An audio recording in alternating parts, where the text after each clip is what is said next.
Since I submitted my bio, I was asked to take on another responsibility on top of all the other ones I'm doing, which is to work with stakeholders in the US to try to redefine what Transparency International's presence should look like. And as I mentioned, I'm from the US, so this is something that's really important for me as a process to get right. And so my speech today is actually some stuff I'm working through that does try to address issues of marginality, but is also placed inside this context of how we address the question of rising nativist populism.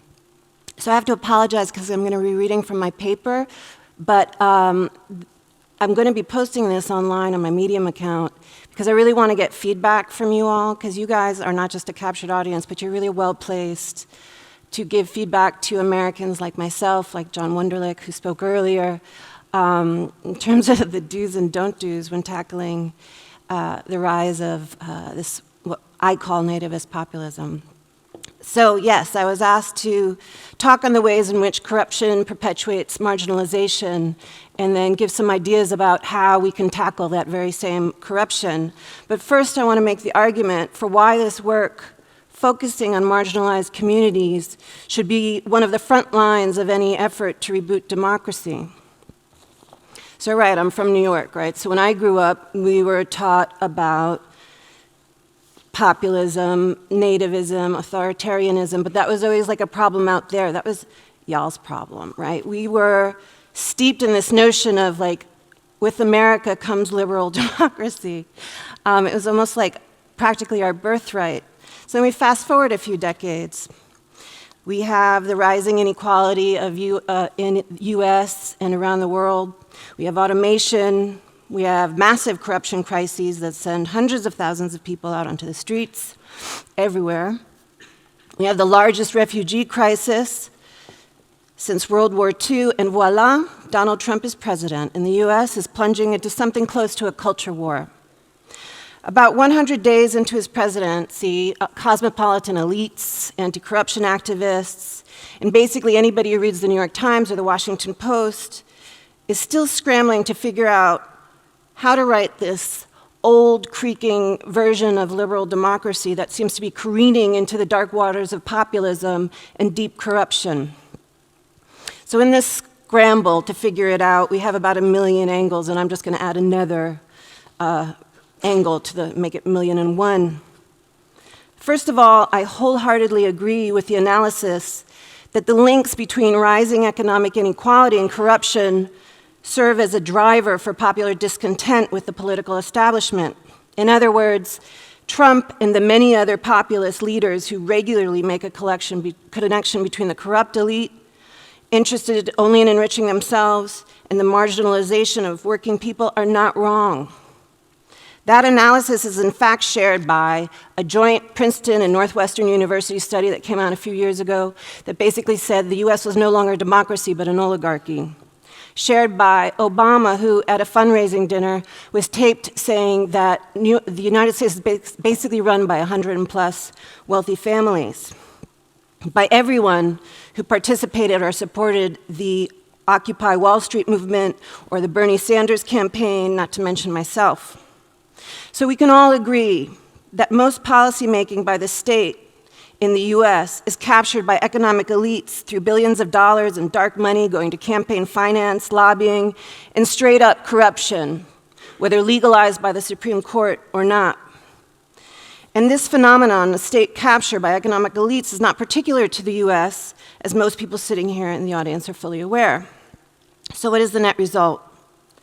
The net result is a feeling of deep disconnect between most people, let's call them us, the 99%, and the government intended to serve them.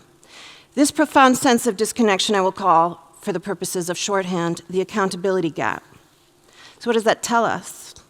That tells us that in order to reboot democracy, we need to address the disconnect felt between people and the government intended to serve them. In other words, we need to close the accountability gap. Right, I think everyone here agrees. However, and this is a big however, Donald Trump did not win the US election because of his promises to drain the swamp.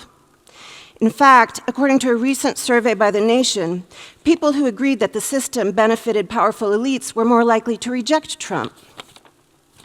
The Nation survey identified that, quote, fears of growing diversity were the strongest predictor of votes for Trump, whereas there is no evidence that concerns about trade deals or a rigged system contributed significantly to a Trump victory. And this isn't historically the case for previous Republican presidential candidates. Positive or negative views of increasing racial diversity have no significant effect on the probability of voting for Romney or McCain. In other words, Trump got elected in large part because he's a master of exploiting racial diversity rooted in a notion of America grounded in whiteness and Christianity as the norm. Those fearing racial and social diversity responded like magnets to Trump's anti-immigrant, anti-Muslim, anti-Mexican, anti-refugee fear-mongering. This kind of nativist populist rhetoric may not be very familiar to many of you here today. In fact, analysis of the rise of populism, like we are seeing in the US and Europe, can draw a good deal from what the political scientist Cass Mudd calls thin ideology, which sets up a framing of reality around a guiding principle of a pure people versus corrupt elite. In other words, the rise of this nativist populism can be described as a bait and switch act by those wanting to amass power. The bait is the accountability gap, but the switch happens when they conflate the corrupt elite with the cosmopolitan elite, which helps explain the urban, ex-urban divide, which typically characterizes those who vote for and against nativist populists.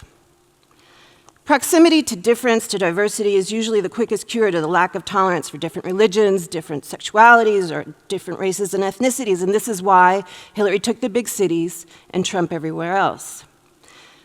But what then explains how populists stay in power when it becomes clear that they do little to counter the accountability gap, and that while they may succeed in undermining the power of the cosmopolitan elites, it is only in order to replace those so-called cosmopolitans with alternate, less democratic, and more corrupt power structures. For example, while Trump's overall popularity rating is the lowest it has ever been in US history for a president in the first 100 days of office since these kinds of polls were taken, he actually has only lost support from 3% of the voters who voted to elect him. His base remains intact, despite the fact that his proposals will undermine the economic welfare of many of his supporters in favor of the very wealthy. So any attempt to reboot democracy needs to tackle the accountability gap, but it also needs to disrupt the nativist popular narrative that thrives on that gap. Why is this critical for anyone thinking about how to reboot democracy and tackle corruption? Because that nativist narrative is making our aims much, much harder to achieve. That narrative seems to be more powerful than any fact. But why is it this way? Here, I draw heavily on the work of Arlie Russell Hochschild, whose research over several years in Louisiana, described in her book, Strangers in Their Own Land, a must-read, tries to explain the paradox of why people vote against their economic interests for populists like Trump. Hochschild is able to show how what she calls people's deep story determines how they interpret reality. In this deep story, white folks who are striving towards the American dream are often disadvantaged by the economic interests and wanton lifestyle choices of urban elites. In the deep story, good, law-abiding, true, meaning Anglo, Americans are being forced to pay for the social policies of urban intellectuals who don't understand Christian values, and why being true to those values matters more than any immediate economic need. As a result, the deep story goes something like this. We don't like our tax dollars going to welfare cheats. These floods of immigrants are displacing hardworking Americans. We can't afford to have refugees coming in because they bring radical Islam with them. And while corporations may be corrupt, they bring jobs. And while Trump may be taking advantage of his new job to enrich himself and his family further, at least he is not owned by those urban elites. He puts America, and by America we mean Anglo-Christian America, first. So how do you tackle that? Well, we remember it grows out of the accountability gap, and we tackle that gap itself.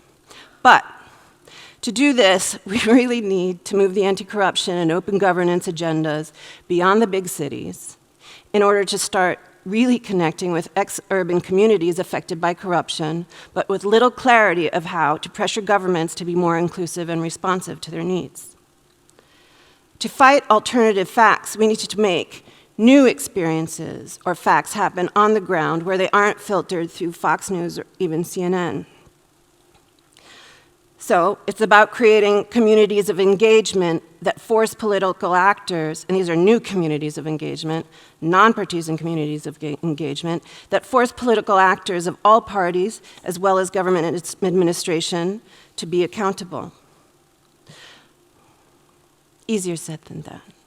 But what I've learned from more than my 10 years of experience working with over 100 national chapters around the world from TI, as well as recent research on how to generate stronger open government outcomes, I've pulled together in a few quick and dirty do's and don'ts for going about this kind of work. And again, here, I'm working through some ideas, and I really want to be pushed on this. So even though there's no time, and I get in a lot of trouble for opening this up to questions after, if any of you feel so inclined, I'd appreciate the feedback on Twitter or Medium. Do's. Do number 1, get beyond the cities. Do number 2, engage those communities, social groups, associations most affected by a specific corruption or governance problem in order to better understand the dimensions of that problem and devise smarter solutions, which may sound very obvious. But keep in mind that most communities and social groups marginalized by imbalances of power aren't in a sustained dialogue with the open data and anti-corruption communities. Do number 3, estrange your bedfellows. Build new community-based partnerships, coalitions, networks with folks who may or may not share your social views, but who find common ground on corruption. I just have to say here that I've talked to many people, unfortunately some of them I'm related to, have voted for Trump, and they all are still angry about corruption. They don't necessarily ascribe it to Trump, but that is our common ground. So, do displace alternate facts, not with metadata, but lived experience. And this I would call new rituals of accountability on the ground, outside of our comfort zones. And this is old news for many of us who work at TI, but there's nothing better than creating effective mechanisms for victims and witnesses to the abuse of power and conflict of interest to come forward and accompany them in seeking redress. Do take the time. This kind of work is very slow and requires trust building, typically by partnering with pre-existing community-based organizations, social groups, networks of community-based organizations or social groups. And that kind of work takes a lot of time, face-to-face time, which doesn't always fit in the typical donor's need for smart results within a year or 2-year time span. Finally, do demonstrate that the impact that participation by affected communities in closing the accountability gap can have on their lives. There's no better way to counter the land of alternative facts. I was going to close with one don't, but I'm stealing a don't from the Egyptians who spoke this morning. So my first don't is don't undermine your allies. This is genuinely all hands on deck time. And my second don't is don't lose faith. The populist platform cannot sustain itself because it cannot fundamentally deliver on its promises to people. Eventually, by planting the seeds and demonstrating the impact of transparency, participation in accountable government, not just inside major cities, but beyond, on the ground, among the elderly, among the LGBT community, nativist populism will lose its grip as a solution to the accountability gap, being displaced by a new deep story of actual accountability of all people's genuine ownership over the state. Thank you.